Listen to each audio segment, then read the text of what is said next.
Viewers, একটি YouTube চ্যানেলের জন্য একটা গুগল অ্যাডসেন্স অ্যাকাউন্ট যতটাই জরুরি ঠিক ততটাই জরুরি সেই অ্যাডসেন্স অ্যাকাউন্টে পিন ভেরিফাই করা। আমরা যখন আমাদের গুগল অ্যাডসেন্সে আইডেন্টি ভেরিফাইটি কমপ্লিট করে ফেলি তখন কিন্তু আমাদের নেক্সট পার্ট যেটা থাকে সেটা হচ্ছে যে পিন ভেরিফিকেশন। তো এই গুগল অ্যাডসেন্স অ্যাকাউন্টে পিন ভেরিফিকেশন করতে গেলে আমাদের যখন ভোটার আইডি কার্ড দিয়ে আইডেন্টিফাই ভেরিফাইটি কমপ্লিট করার পরে কিন্তু গুগল থেকে একটা পিন পাঠিয়ে দেওয়া হয় আমাদের পোস্ট অফিসের মাধ্যমে, এবং সেখান থেকে সেই অ্যাডসেন্স সিটিটা নিয়ে সেখান থেকে একটা পিন দেওয়া থাকে, সেই পিন দিয়ে পিন ভেরিফাই করতে হয়। তো আজকের ভিডিওতে আমি আপনাদের সাথে শেয়ার করব যে কিভাবে আপনারা এই পিন যদি না পেয়ে থাকেন সেক্ষেত্রে আবার পুনরায় রিসেন্ট পিনের জন্য আবেদন করবেন। আমি যেভাবে গতবার আবেদন করেছি, আবেদন করার পর আমার কাছে কোনো পিন আসেনি, তো আমার কাছে কোনো পিন না আসার কারণে আমি আজকে আবার রিসেন্ট করব। তো সেই রিসেন্ট করাটাকেই আজকের ভিডিওতে আমি আপনাদের সাথে সম্পূর্ণ কম্পিউটার স্ক্রিনের মাধ্যমে শেয়ার করতে চলেছি। সো ভিডিওটা কোনো প্রকার স্কিপ না করে শেষ পর্যন্ত কন্টিনিউ করতে থাকুন। তো চলুন বেশি কথা না বাড়িয়ে ভিডিওটি শুরু করছি।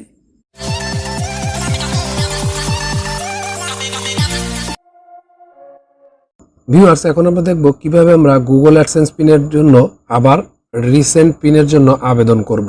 তো এই জন্য আমরা সর্বপ্রথমে ক্রোম ব্রাউজারে চলে আসব। ক্রোম ব্রাউজারে আসার পর আমরা এখান থেকে সরাসরি আমাদের গুগল অ্যাডসেন্স অ্যাকাউন্টের মধ্যে চলে যাব। তো গুগল অ্যাডসেন্স অ্যাকাউন্টের মধ্যে চলে আসার পর এরকম একটা ইন্টারফেস আসবে। এরকম ইন্টারফেস থেকে আমরা কি করব, আমরা বাম দিকে 3 লাইন একটা অপশন দেখতে পাবো, এটার উপরে ক্লিক করে দিয়ে নিচ থেকে আমরা পেমেন্টের উপরে ক্লিক করে দেব। তারপর এখান থেকে পেমেন্ট ইনফো এটাতে ক্লিক করে দিব। তো এটাতে ক্লিক করে দিয়ে আমরা কিছুক্ষণ অপেক্ষা করব। কিছুক্ষণ অপেক্ষা করার পর আমাদের একটু লোডিং নেবে। লোডিং নেওয়ার পর এরকম একটা ইন্টারফেস চলে আসবে। তো এরকম ইন্টারফেস আসার পর এখান থেকে আপনারা দেখতে পাচ্ছেন যে এরকম একটা ইন্টারফেস দেখাচ্ছে। দেখানোর পর আমরা কি করব, আমরা এখান থেকে ম্যানেজ সেটিংস এটার উপরে ক্লিক করে দিব। তো ম্যানেজ সেটিংস এর উপরে ক্লিক করে দেওয়ার পর আমাদের সামনে এরকম একটা ইন্টারফেস চলে আসবে, যে ইন্টারফেসে তাতে শো করবে যে আমরা আসলে আমাদের অ্যাড্রেসটা কি দিয়েছি। তো এখান থেকে আমরা অ্যাড্রেসটাকে ভালো করে দেখে নিব। যদি আমাদের অ্যাড্রেসটা ভুল হয়ে থাকে সেক্ষেত্রে কিন্তু আমাদের পিনটা অন্য জায়গায় চলে যাবে, পিনটা কিন্তু আমাদের হাতে এসে পৌঁছাবে না। যার কারণে আমরা অ্যাড্রেসটা চেক দিয়ে নতুন করে আবার প্রয়োজন পড়লে এখানে সেট করে দিব। তো আমার হয়তো এখানে অ্যাড্রেসে কিছু ভুল ছিল, যার কারণে আমার পিনটা এখনো হাতে আসেনি। তো আমি এবার অ্যাড্রেসটাকে একটু চেঞ্জ করে নিব। অ্যাড্রেসটাকে চেঞ্জ করার জন্য এখানে নেম অ্যান্ড অ্যাড্রেস একটা অপশন দেখতে পাবেন, তার পাশে একটা পেন আইকন দেখতে পাবেন। এই পেন আইকনের উপরে ক্লিক করে দিবেন। এখানে ক্লিক করে দেওয়ার পর আপনারা এখানে দেখতে পাচ্ছেন আমি আমার অ্যাড্রেসগুলো একটু চেঞ্জ করে দিচ্ছি।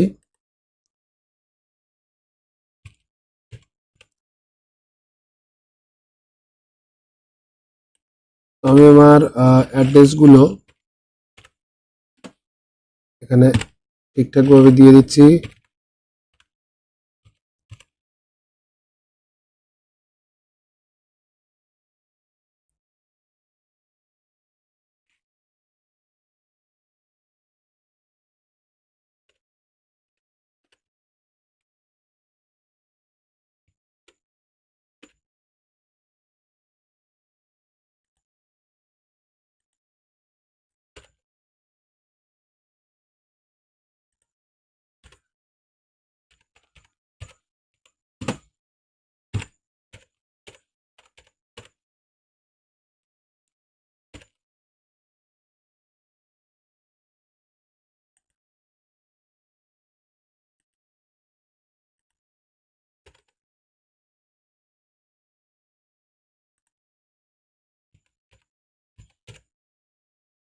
আমরা এখান থেকে আমাদের যে অ্যাড্রেসটা সেটা আমরা সঠিকভাবে পূরণ করে দিলাম। তারপর এখান থেকে আমরা অ্যাড্রেস লাইন 2তে দেখবো আমাদের সবকিছু ঠিকঠাক আছে কিনা।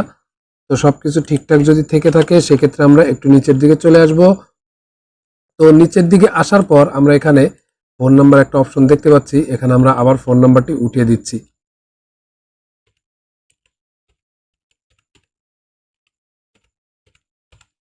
তো আমাদের এখানে ফোন নাম্বারটা বসানো ছিল না, যার কারণে এটা আমরা আবার উঠিয়ে দিলাম। তো উঠিয়ে দেওয়ার পর আমরা একটু নিচের দিকে চলে আসবো। আসার পর এখান থেকে আমরা সেভ একটা অপশন পাবো, এই সেভ অপশনের উপরে ক্লিক করে দিব।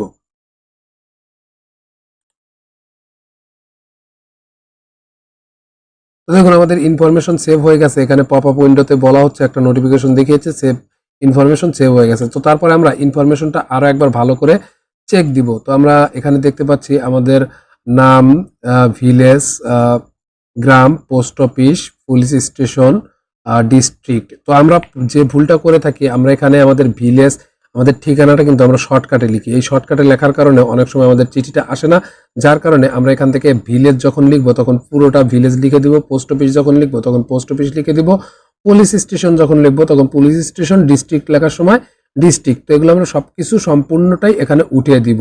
সম্পূর্ণটা উঠিয়ে না দিলে দেখা যায় অনেক ক্ষেত্রেই অনেক সময়ই আমাদের অ্যাডসেন্স চিঠিটা আসে না। তো আমরা এটা সেট করে নিলাম। তো এবার সেট করে নেওয়ার পর আমরা এখান থেকে আবার বাম দিকে 3 লাইন এটার উপরে ক্লিক করে দিব। দেওয়ার পর আমরা নিচের দিকে চলে আসবো। আসার পর এখান থেকে ভেরিফিকেশন চেক এই অপশনটার উপরে আমরা ক্লিক করে দিব। দেওয়ার পর দেখুন আমাদের এখানে আইডেন্টি ভেরিফাই কিন্তু ভেরিফিকেশন কমপ্লিট আছে। অ্যাড্রেস ভেরিফিকেশনটা নিড অ্যাটেনশন দেওয়া রয়েছে। তো অ্যাড্রেস ভেরিফিকেশনটা আমাদের এই পিন নাম্বারের মাধ্যমে হবে। তো আমরা এই পিন নাম্বারের মাধ্যমে ভেরিফিকেশন করার জন্য আমরা এখান থেকে রিসেন্ট পিন, তো এই রিসেন্ট পিনের উপরে আমরা ক্লিক করে আমরা আবার নতুন পিনের জন্য আবেদন জানাবো। আমরা রিসেন্ট পিনে ক্লিক করে দিলাম। দেওয়ার পর আমাদের অ্যাড্রেসটা এখানে আরো একবার শো করবে। আপনারা যদি চান যে অ্যাড্রেসে আরো একটা ভুল রয়েছে তাহলে সেক্ষেত্রে কিন্তু আপনারা এখান থেকে আপডেট অ্যাড্রেস এটার উপরে ক্লিক করে আপনারা আবার অ্যাড্রেসটা চেঞ্জ করে নিতে পারেন। তো আমরা আমাদের অ্যাড্রেসটা একবার চেক দিয়ে নিচ্ছি।